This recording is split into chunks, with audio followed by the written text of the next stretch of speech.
record it because today's opening season of duck season, and so my husband is not here, and we have soccer at 9:30, and I have 2 children under the age of 3 to get ready and get there.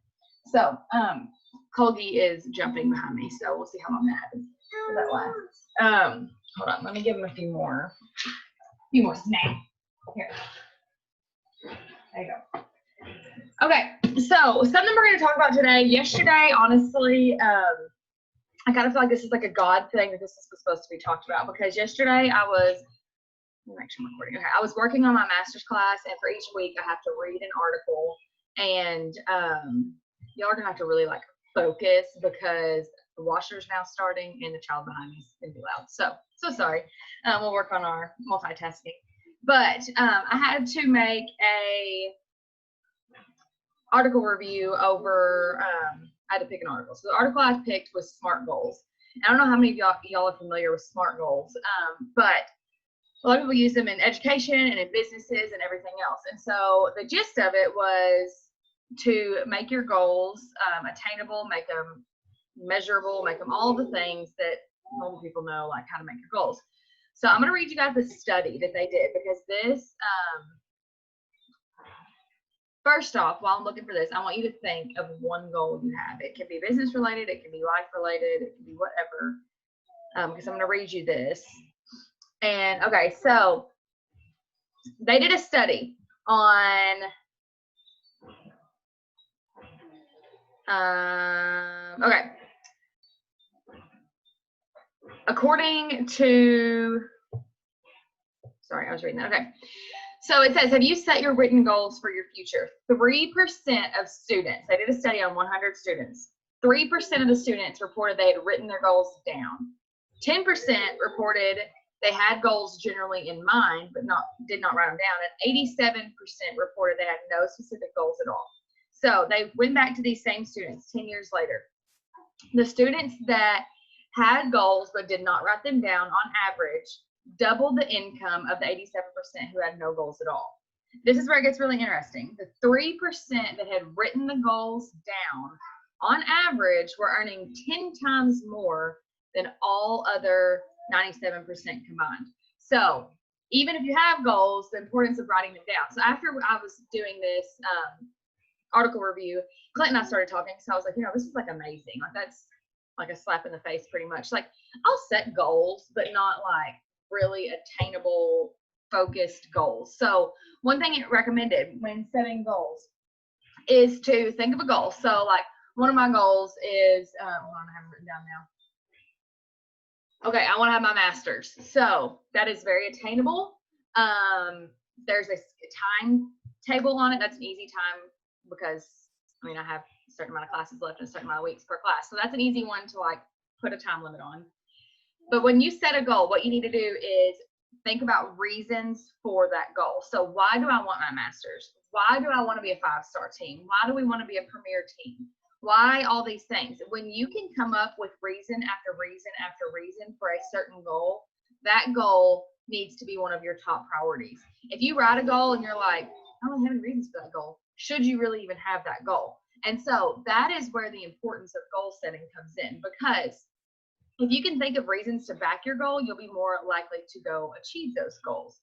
So like I know for Kenzie, one of her goals is to make diamond. So she needs to go down and she needs to be like, why do I want to hit diamond? What are the benefits of hitting diamond? What are the reasons behind hitting diamond? When you really have that knowledge base behind setting the goal, it's going to make it more attainable and all the things. So when setting goals, which most of you guys probably know all this, but SMART goals stands for be specific. What? The sun's out? Good deal. You can keep goals clear, concise, and simple. The M stands for measurable. You want to be able to measure it. So like with my master's, or like hitting diamond, when do you want to be there? Achievable. So they need to be incremental, but they don't need to be so easy that you achieve them like tomorrow. Realistic. So they need to be ambitious, but you also need to realize like who you are and what your time allows and stuff like that. And you need to have a timetable. So add completion dates. So yes, my master's classes are all 7 weeks long. So, but I need to say I'm going to be done by March 2021. I need to have a date. And so like when I decided I was going to push Clint to diamond, I said I need to do it by this date. Now, Beachbody actually set that date for me because I was trying to hit a quarterly cutoff, but that is easy to do. October 1st is the quarterly cutoff for this year. So that's an easy date to stamp and say, hey, I want to hit this by this date. Now for Sarah and Katie, that's kind of hard. But next year, October 1st, it's on. No, okay, so when setting goals. So what I want to challenge you guys to do after today is look at different areas of your life: family, career, financial, education, attitude, physical, service, all of the areas. And I want you to set one goal per area. And when you set that goal, I want you to go in and put reasons behind them, because I think that will help us push to achieve those goals. So after I had read this article and done all the things, and Clint and I chatted about it, I was like, this is what I'm going to talk to you about tomorrow, because it like lit a fire under me to actually set goals and attain them. And one thing that Clint and I talked about was we set a goal for me to stay home with the boys once we had kids. And we never wrote it down. That wasn't a goal we wrote down. And it honestly did not seem attainable, but it was a goal we both had in place. And so it happened. And no, I don't stay home with them full time, because I would murder both of them. But it happens how we want it to happen right now. And I was telling him yesterday, I took Hayes and my nephew or niece to see Trolls. And like yesterday, Clint was off because he works swing shifts, so he's off weird days.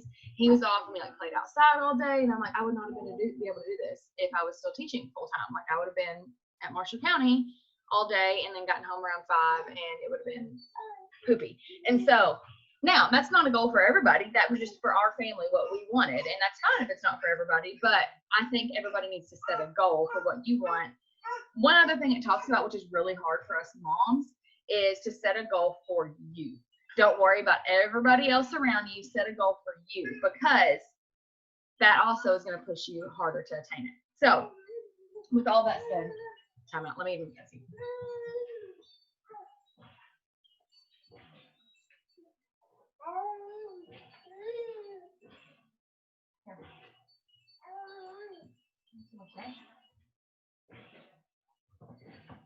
Okay, so Clint and I chatted about this. We had talked about SMART goals and setting goals, and we personally, him and I both, and we are going to start doing it with Hayes. He's about to turn 3, so I mean, he's starting to like understand things. But I started reading Thomas Rhett's wife's book because Kenzie brought it to me, and she talks about how when she was little that every night they had to say something they were thankful for.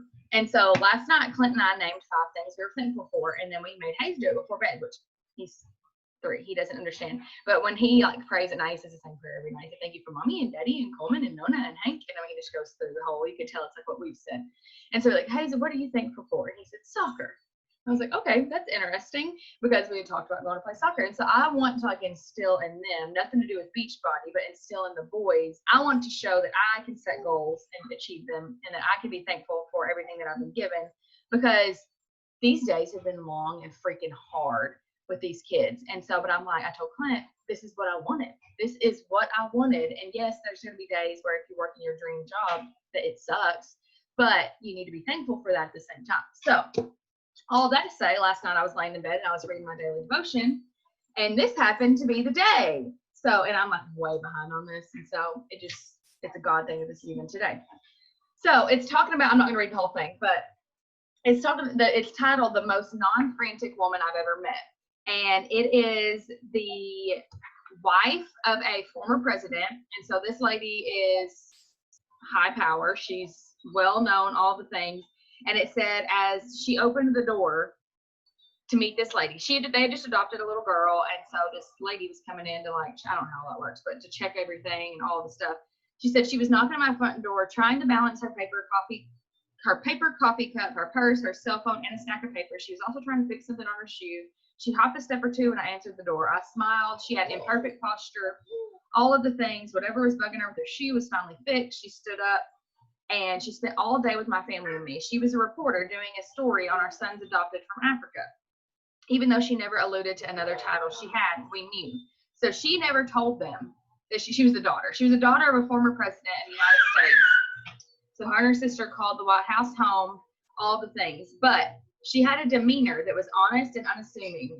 Her laugh was delightfully loud. Her paperwork was messy. Her focus was clear. She was there to uncover a story of my kids. So she said nothing else about anything else. She was there to write this story on these babies. She was focused on it. She wasn't encumbered with 1,000 other things pulling at her. She didn't try to multitask. There's Kayla. She didn't try to multitask. She wasn't distracted by her cell phone. She wasn't running late from one thing to the next. She put everything else to the side so that she could say yes to this story, and she gave it her best yes. So this woman demonstrated a best yes that left a day-lasting impression on her family for sure. So later they asked the kids, like, what did you notice about this lady? They said she was nice, humble, classy, elegant. So I'm assuming these kids are older. The kids were then asked to explain what she did, how she carried herself, and led us just to such great words to describe her. If you want people to use such great words to describe you, think about the decisions you are making. How are they leading people to describe you? This question makes me think of Proverbs 22:1. It says, a good name is more desirable than great riches. To be esteemed is better than to be silver or gold. I often encourage my kids with this truth and reminded them of the weight of their decisions carry. So, sorry, my child's, he's the loudest child I've met on the planet episode. His brother was like silent at this age. So this spoke to me because when thinking about the goals and thinking about how to be thankful, like everything yesterday combined made me think about the fact that, hey, this like called me out personally. When my kids, if I leave somewhere, when I leave the preschool, if I go to Walmart and leave and I've chatted with somebody, what are people going to say when I walk away? Thomas Rhett's wife was saying that when everybody left their house, she never remembered her mom or dad saying anything negative about anybody. As soon as they left, she said they'd be talking about stuff that she knew her mom wasn't interested in. She talked way too long, but as soon as she walked away, she's like, she's a really good lady. She had a great sense of humor. She found something positive to say about everybody. And so Clint and I started talking about it, and I'm like, that's not me. Hayes hears me walk away from people all the time, and I'm like, ugh, God, I'm glad they stopped talking. Like, I'm just not even thinking about the impact that I'm making on other people. So all of this combined, the decisions we make the life we live. So if we want to live better, we've got to decide better. Yes, no. Those are the two most powerful words in the English language. They can run us if we don't intentionally run them, guard them, guide them. Use yes and no to work for us. Can you imagine how great life would be if you didn't dread saying yes and felt completely empowered to say no? Then and only then we will serve our best selves. And maybe you and I can start to live a little less frantic. So this is something that I personally have been striving on in my house. This is a goal that I have for myself, is to be a little less like strung out and anxious and just spread out all over the place. I tell Kayla and Jordan this all the time. I feel like I give everybody like 10% of me. I can't like fully focus. And so this devotional is talking about how even though she was the daughter of the president, she had all these other hats to wear. At that time, she was a reporter. That's all she did. And so I said, I'm going to challenge you guys to do this week is to give your best yes. Don't be afraid to say no.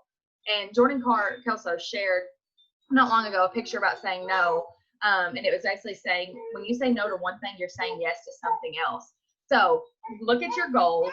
Pick what's most important to you. If it's your kids right now, if it's your family right now, if it's your Beachbody business, if it's your other business, if it's whatever it is, if it's Caleb, it's getting your freaking health under check. Put all of yourself into that. And don't be afraid to say no to other things. And then when you set goals, put reasons behind them, and you will figure out what you really want. Sorry, I get really distracted when I get stuff.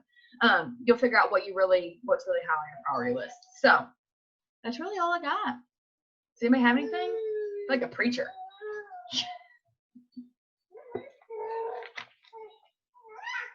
Anybody got anything they want to say? Free group starts Monday. So I've already started adding my people in there. I know Jordan said her and her girls are doing their own free group. I've got all the schedules, the post scheduled, so we don't have to do anything. Just add your girls in there and tag them in that first post, and we'll do like a get to know you post. And then I'll start posting some stuff tomorrow throughout the day, and then Monday will be our first workout. So even if you're not, how kind of the free group works, even if you're, sorry, he's so loud. Come here. Oh, I have the same thing happening here.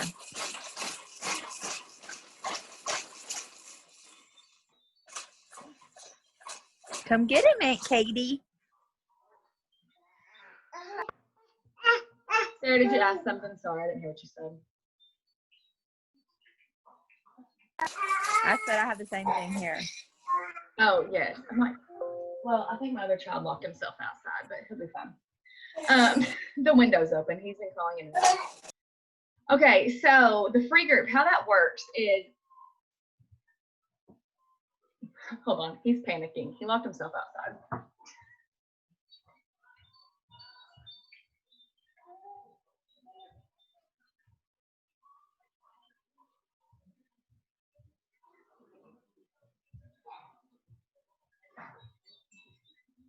Okay, so with the free group, I'm going to be posting workouts each day.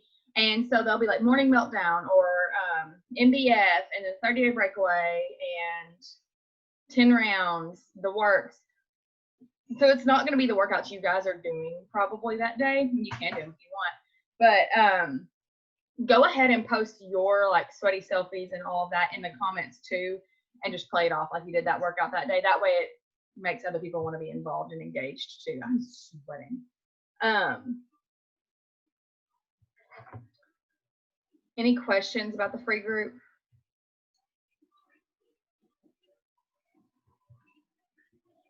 We'll wrap that up, and that'll kind of going to be the end of the month. So it'll help people get Success Club points that need them. Whoa. And if you don't need them, you can kind of hold them off until the beginning of October. October 17th, don't forget, is at my house.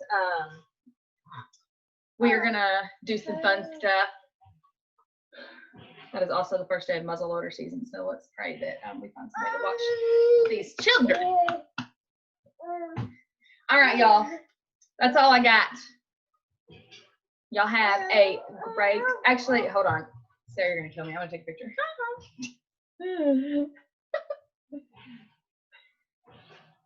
You're hilarious. All right, you guys ready? Oh, there's Jasmine. All right, ready? 1, 2, 3. Okay, good job. All right, y'all have a great day.